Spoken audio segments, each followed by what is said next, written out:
Greetings, my name is Nathan and I will be your guide for this world tour of music. Grab your guitar and pocket your passport. We are off to Detroit to spend a little time with Reverend Robert Jones and learn more about blues traditions. A native Detroiter, the Rev brings his deep love for African American and American blues music to life in performances that interweave timeless stories with original and traditional songs. As James Fraher puts it, the Reverend Robert Jones is comfortable among juke joint loud talkers, fancy-hatted church ladies, and PhDs alike. Ready to disembark? Grab your guitar and let's dig in with the Rev.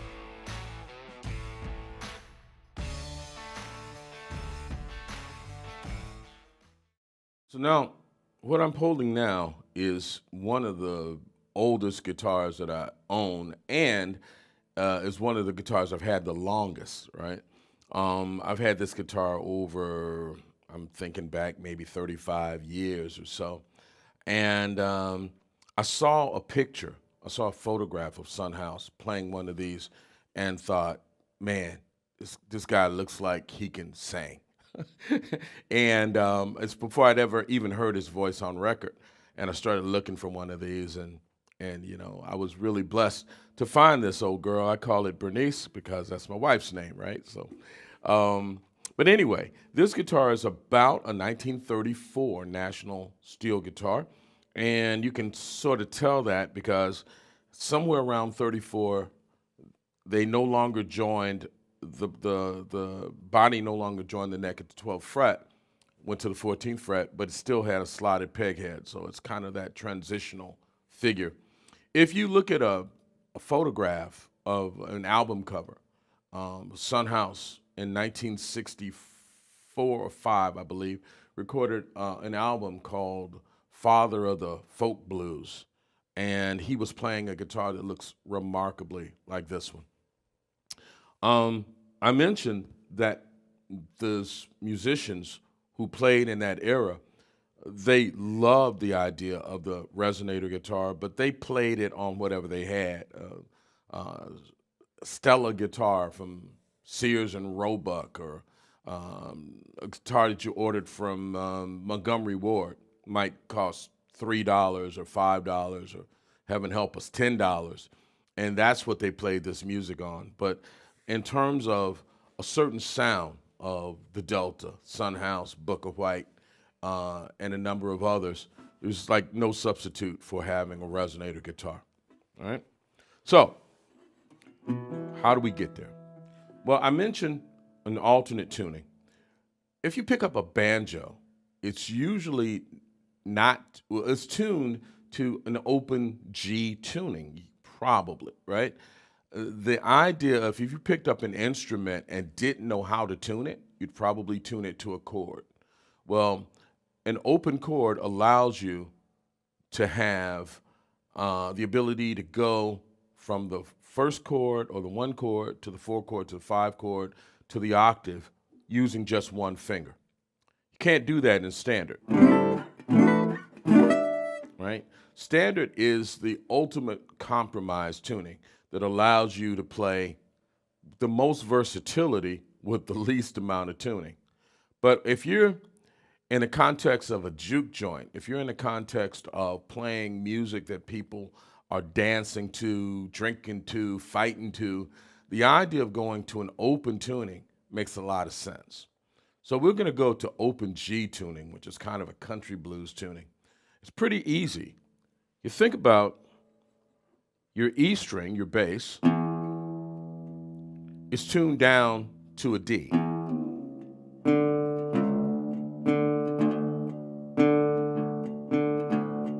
And you've got a D as a reference. Your A string comes down to a G.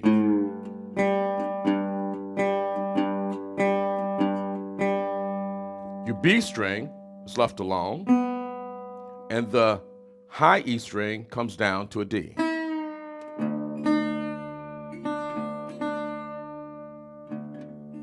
So you end up with something like this.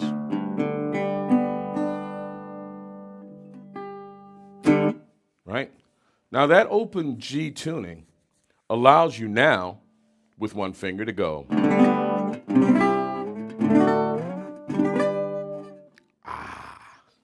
And it really opens up the sonic possibilities of the instrument, you could play something and make a mistake. Just kind of, you're playing and as long as you strum, you're back on the one chord. It sort of allows you to do some things a little differently than you would do in standard, where you're always worried about where the root, the third, the fifth, the seventh, all those kind of things. Those things are kind of taken care of, and you're in open tuning. You've got your pentatonic scale there.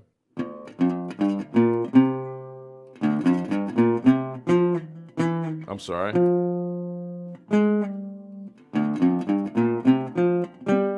It's there. And you've got also the ability to take a piece of glass, break off the neck, sand it down so that you don't cut yourself, or take a piece of brass, and not only can you use your fingers, but you can use the slide.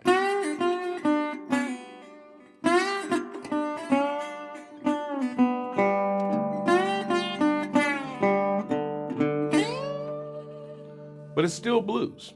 It's still got that 1, 4, 5 octave thing going, right?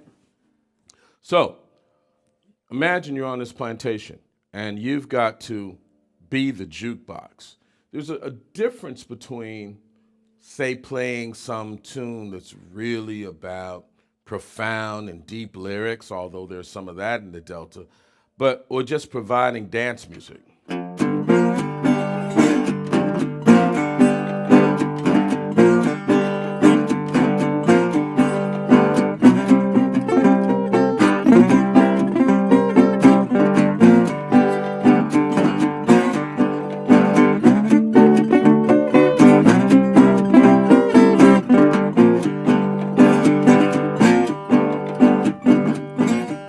This thing is ideal for just kicking out sound.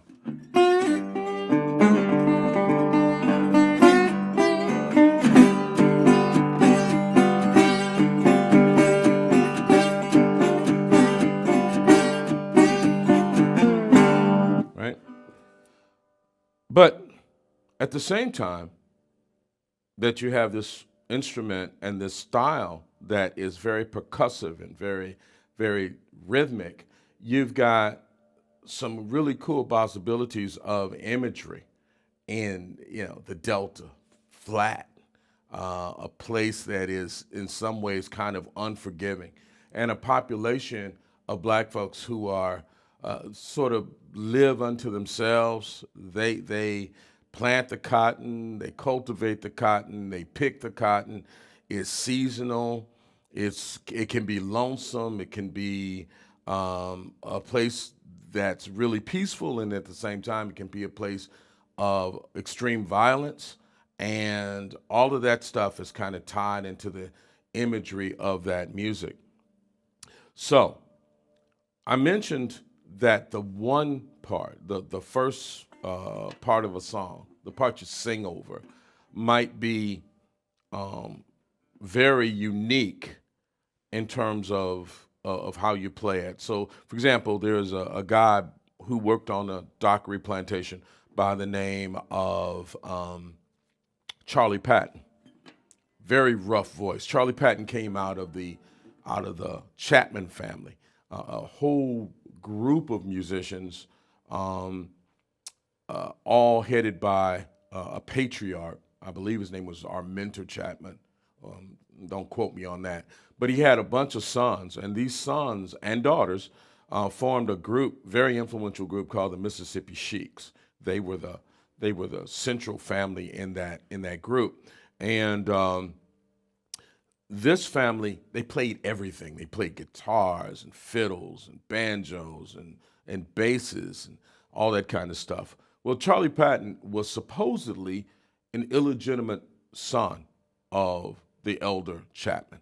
And he had a style that was all his own, very percussive, very aggressive.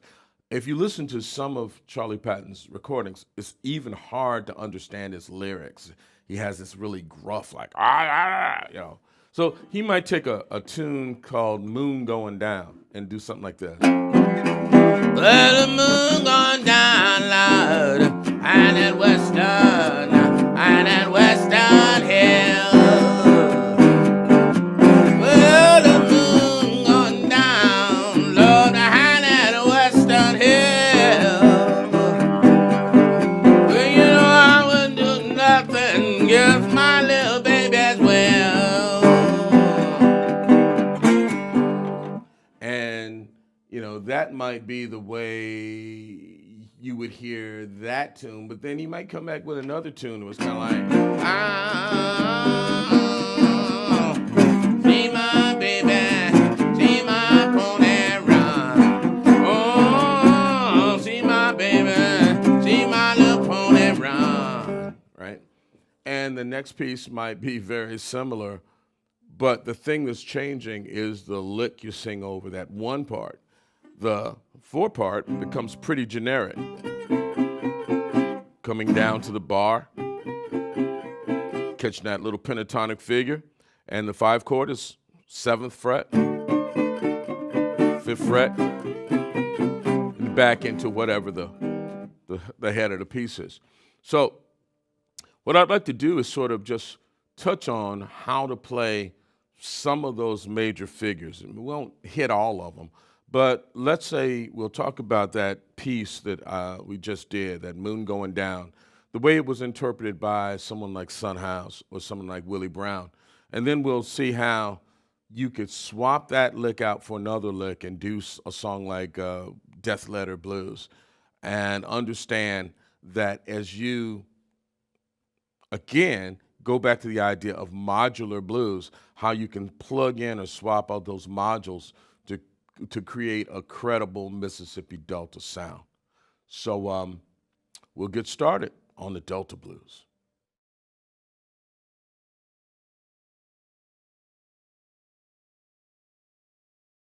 So we're going to be taking a look at really the gospel tradition specifically, but a little bit more broadly, we're going to be looking at the whole idea of using the guitar for sacred music.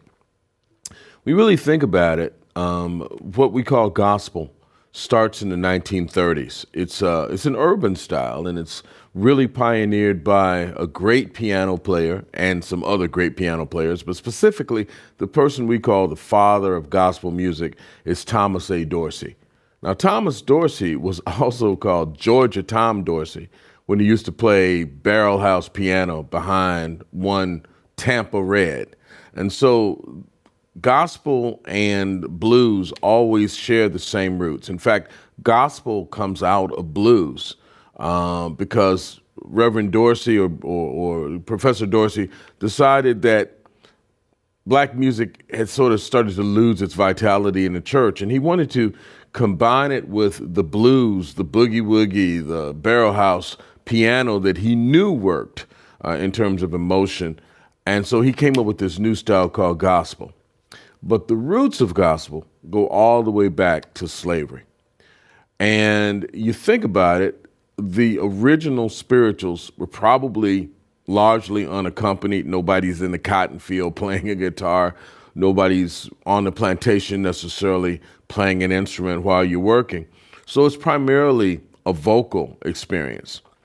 And it is really what happens when black music or African music meets European music in the Deep South, right? So a lot of the concepts, the language, even some of the hymns come through missionaries during the Great Awakening in the 1800s. But the way that you sing them, the approach is African. So let me give you an example. Let's say, for example, you have a song like Amazing Grace. And Amazing Grace in one church sounds pretty straight ahead. Amazing grace, how sweet the sound that saved a wretch like me. But if you went to the other end of the plantation, you might hear something more like, Amazing grace, how sweet the sound that saved a wretch like me. Now, those two versions basically are the same song, but certainly don't sound the same. And part of what's changed them is the experience of African music meeting European music. Coming off of a ship like the Mayflower, you brought that scale, that way of getting from an E to another E. But coming off of a ship like the Amistad, you brought the minor pentatonic scale.